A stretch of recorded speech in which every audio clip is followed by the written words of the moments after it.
श्री विनय कुमार चौधरी। मैं प्रस्ताव करता हूं कि यह सवाल राज्य सरकार से अविस्ताव करती है कि वह राज्य में सफाई कर्मी को कुशल मजदूर की तरह इनको भी मजदूर दिलावे। माननीय मंत्री नगर विकास। सभापति महोदय, उल्लेखनीय है कि श्रम संसाधन विभाग द्वारा निर्गत अधिसूचना के आलोक में एजेंसियों द्वारा सफाई कर्मी को न्यूनतम मजदूरी का भुगतान किया जाना अनिवार्य है। इस हेतु विभागीय पत्रांक 3333 दिनांक 6 सितंबर 2025 से सभी नगर निकायों को मार्गदर्शन निर्गत है। अतः माननीय सदस्य आग्रह है कि अपना संकल्प वापस ले लें। महोदय, मैं ये कहाँ कह रहा हूँ कि उनको नहीं मिल रहा है पैसा।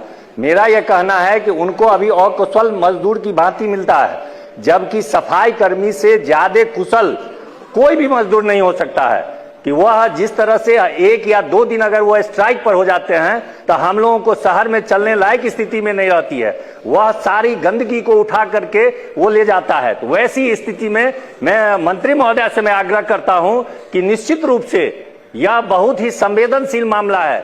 जो व्यक्ति उतनी गंदगी को उठाता है, सारा के सारा जो हम लोगों की जो फेंक देते हैं हम लोग, उसको उठाता है, और उसको अगर हम कुशल श्रेणी में नहीं, सवेरे सवेरे अभी सरकार का जो नियम हुआ है, सीटी बजा करके कितना ढंग से वो सफाई करता है और डोर टू डोर ले जाकर के सफाई लेता है।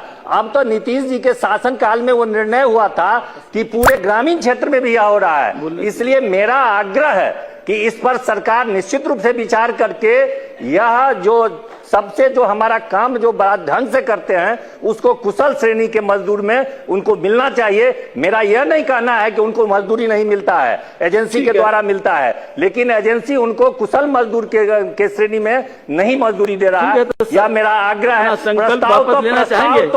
प्रस्ताव तो हम लोग सरकारी खेमा में हम लोग तो वैसे वापस करेंगे, लेकिन आप भी हमारे इस मुद्दे से निश्चित रूप से संवेदनशील होंगे। इसलिए मेरा आपसे भी आग्रह है कि आप मंत्री जी से आग्रह कर लें कि इस पर विचार करें। तो माननीय सदस्य श्री अरुण कुमार सिंह। सरकार बस बताना चाहिए। ये सर एक ध्यानाकर्षण था पिछले दिनों इसी प्रशिक्षित फिजिकल टीचर, माननीय उच्च न्यायालय पटना के आदेश संख्या 18/20/2018 में पारित आदेश, जो कि विद्यालयों में कार्यरत प्रशिक्षित शारीरिक शिक्षकों को प्रधानाध्यापक के पद पर प्रोन्नति एवं सभी प्रकार की प्रोन्नति का लाभ 4 माह के अंदर दिया जाए, यही ध्यानाकर्षण है।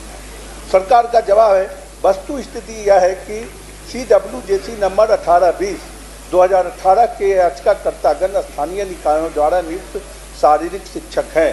इन शिक्षकों की सेवा शर्तों को विद्यालय अध्यापक के समान करने हेतु बिहार विद्यालय विशिष्ट शिक्षक नियमावली 2023 अधिसूचित की गई है। इस नियमावली के अनुसार नियम 9 में विशिष्ट शिक्षकों के भांति इनको भी प्रोन्नति दिया जाएगा। यह सदन में सरकार का जवाब है, ध्यानाकर्षण। तो मंत्री महोदय, मेरा आग्रह यही है कि जो प्रशिक्षित, जो सवाल है कि जो ट्रेन फिजिकल टीचर है उनको प्रधानाध्यापक के पद पर प्रोन्नति का प्रावधान का बस माननीय मंत्री आजादी हो जाए। माननीय सभापति महोदय जी, लंबा जवाब है और जवाब सभी माननीय सदस्यों ने देखा है, और इसमें मुझे केवल यही स्पष्ट करना है सदन को कि माननीय उच्च न्यायालय का आदेश स्पष्ट है, इसमें कोई दो राय नहीं है। लेकिन हमने इसकी पूरी समीक्षा की है विभाग में, और समीक्षोपरांत यह निर्णय लिया गया है, ये पूरी संचिका विधि विभाग को भेजी जाएगी और आज ही भेज देंगे शाम तक। और जब ये विधि विभाग से जैसे ही वहां से विधि विभाग का मार्गदर्शन प्राप्त होगा, शिक्षा विभाग उस पर तुरंत निर्णय लेगा। ठीक।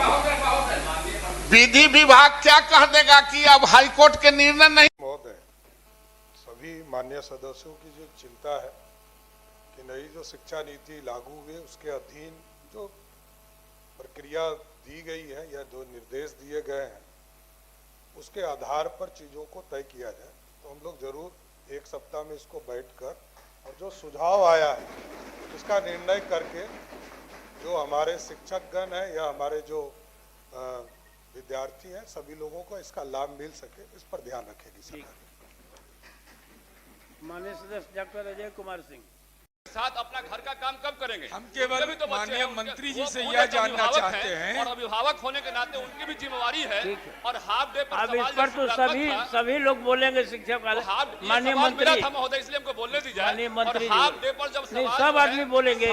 हाफ डे पर जब ये क्वेश्चन पूछा गया तो हमारा ये आपको मानना है, इसलिए दिया हमारा ये गया। मानना है कि हमारा जी नहीं, माननीय सभापति महोदय, मैं माननीय मंत्री जी से यह जानना चाहता हूं कि क्या आप राष्ट्रीय शिक्षा नीति को मानते हैं? क्या उसको राज्य सरकार ने सिद्धांत स्वीकार किया है? अगर स्वीकार किया है तो जो कार्य अवधि शिक्षकों को पढ़ाने का है 292 घंटा, क्या वो शनिवार का दिन मिड डे में आप खत्म विद्यालय को करते हैं तो क्या यह 292 घंटा पूरा होता है कि नहीं? सवाल नंबर 2, ये जो सरकार का जवाब परस्पर विरोधी है। आप कह रहे हैं कि उच्च विद्यालय में अध्ययन कार्य भोजनावकाश मध्यांतर के बाद बाल संसद सभा खेलकूद महीना में 1 सोमवार को आयोजित की जाएगी और प्रत्येक माह के अंतिम शनिवार को सांस्कृतिक कार्यक्रम का आयोजन किया जाएगा। तो 2 शनिवार को क्या होगा? 2 शनिवार का तो आपने कार्य सूची में डाल दिया कि बाल संसद होगा, गार्जियन कल्चरल एक्टिविटी होगा। 2 शनिवार को तो आपने खुद अपने उत्तर में स्वीकार कर लिया है कि कोई शैक्षणिक गतिविधि नहीं, तब बैठ के वहां टीचर क्या करेगा? इसलिए मेरा अनुरोध है कि राष्ट्र और परंपरा पर ही शिक्षा चलती है। सभापति महोदय, हम आप सब विद्यालय में पढ़े हैं, तो परंपरा का पालन करिए, नहीं तो शनि ग्रह बैठ जाता है हम ही लोग के माथा पर। और सदन के सभी सदस्य यहाँ विद्यालय शिक्षा ग्रहण किए हैं लगभग, और हम लोगों ने शनिवार को हाफ डे में ही पढ़े लिखे।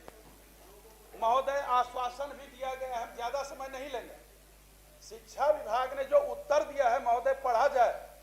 बैगलेस को बैकलेस लिखा है, ये शिक्षा विभाग बैकलेस लिखा है। मंत्री महोदय ने भी देखा है, देख लीजिए, यही स्थिति है शिक्षा विभाग का। और जो माननीय सदस्य कह रहे थे गलत उत्तर है महोदय, या तो अल्टरनेट शनिवार को छुट्टी दिया जाए या तो शनिवार को हाफ डे किया जाए। सही बात माननीय सदस्य ने कहा कि व्यवहारिकता से आप शिक्षा की गुणवत्ता को बढ़ा सकते हैं, नहीं तो ऐसे नहीं बढ़ सकता। पदाधिकारी कुछ जवाब दे रहे हैं, हकीकत कुछ और है। इसीलिए महोदय, माननीय मुख्यमंत्री महोदय इसमें हस्तक्षेप करें। ये जन भावना है। बच्चों के भी माता पिता चाहते हैं कि शनिवार को कम से कम बच्चे जितने देर पढ़ते हैं, सफाई स्वच्छता हम लोग करते थे।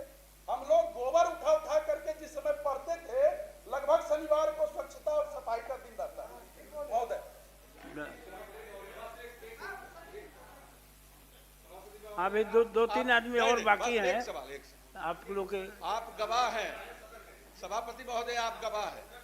बजट सत्र में माननीय शिक्षा मंत्री जी सरकार की ओर से यह स्वीकार किए कि अगले शैक्षणिक सत्र से हम सैटरडे हाफ डे कर देंगे। यही बात तो कह चुके हैं। बिल्कुल, इसलिए गवाह, जब सरकार का जवाब आ गया तो अब विभाग इसको अपने में उलझाने की बात कर रही है। बिल्कुल सही नहीं है। मंत्री जी की बात सुनिए सर, एक ही हाफ डे सप्ताह में शिक्षकों को मिलता है जिसमें वो ऑफिस का काम, अपना व्यक्तिगत काम कर पाते हैं। इसलिए कृपया ये हाँ। आप लोग के आप गवाह हैं सभापति महोदय, आप गवाह हैं। बजट सत्र में माननीय शिक्षा मंत्री जी सरकार की ओर से यह स्वीकार किए कि अगले शैक्षणिक सत्र से हम सैटरडे हाफ डे कर देंगे। यही बात तो कह चुके हैं। बिल्कुल, इसलिए गवाह, जब सरकार का जवाब आ गया तो अब विभाग इसको अपने में उलझाने की बात कर रही है। बिल्कुल सही नहीं है। मंत्री जी की बात सुनिए सर, एक ही हाफ डे सप्ताह में शिक्षकों को मिलता है जिसमें वो ऑफिस का काम, अपना व्यक्तिगत काम कर पाते हैं। इसलिए कृपया ये हाँ।